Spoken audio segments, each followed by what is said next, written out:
Hello everyone. In this session we are going to discuss encoder of the cyclic code, or in other word we can say that cyclic encoder. So here we'll have to look at the design of the cyclic encoder. Now this is basically a generalized design of the cyclic encoder. So let us see the construction of this cyclic encoder. The cyclic encoder is consisting of three main things. The first is the shift register, then XOR gate, some feedback gain along with switches. So let's see one by one. Shift register. What are the purpose of using this shift register?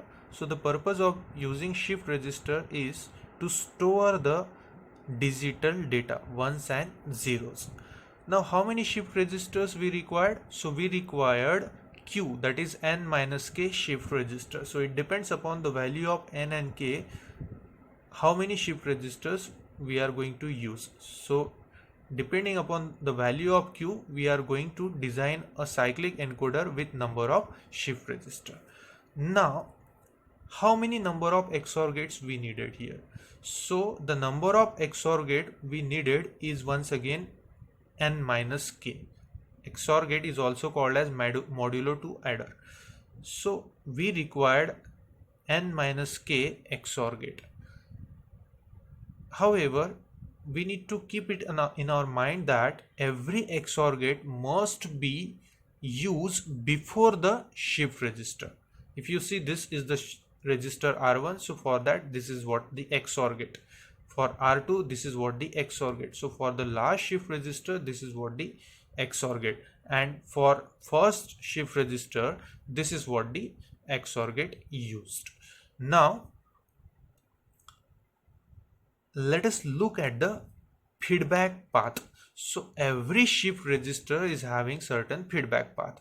If we see this first shift register, it is having the feedback from this XOR gate, whereas this first register R1 is having the feedback path from this feedback path with gain G1.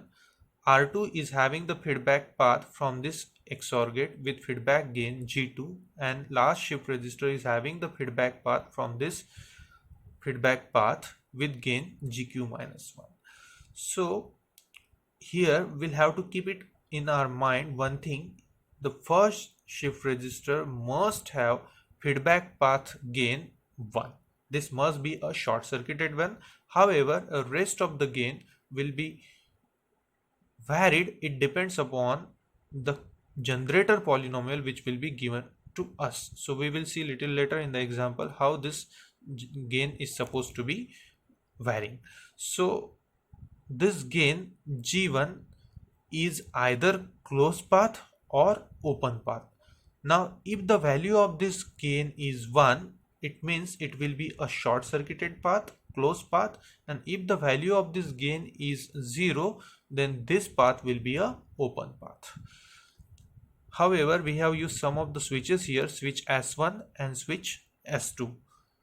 Now let us look at the working of this cyclic encoder. So first of all, the input message signal, which may have any number of bits, will be routed through this particular design, and at the same time it will be appear in switch S2. So what happens when, first of all, this switch S1 will be closed and this switch S2 will be connected at terminal number 1. So the input message bits will be routed through this design, and they are also appear at the output switch S2. Now how the bits are supposed to be routed through this design? So if suppose, let's say for example, we are having input message bits, suppose for example 1 1 0. So the first bit which is routed through this design is the last bit of D, which is 0. Then next will be 1, and the last bit which will be routed through this design is 1. So here the last bit is going first, then next one is middle bit, and the first bit will be going at the last. This is how this operation is supposed to be there, until and unless last input bit, that is the first one, is not routed through the design.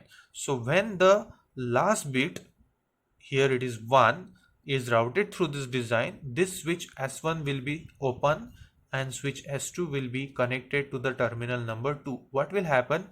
Because of this input, some of the contents will be stored in R0, R1, R2 and this shift register, which will be now fetched by S2 switch and it will be appear at the output. This is how we are getting the check bits from R0, R1, R2 and this shift register.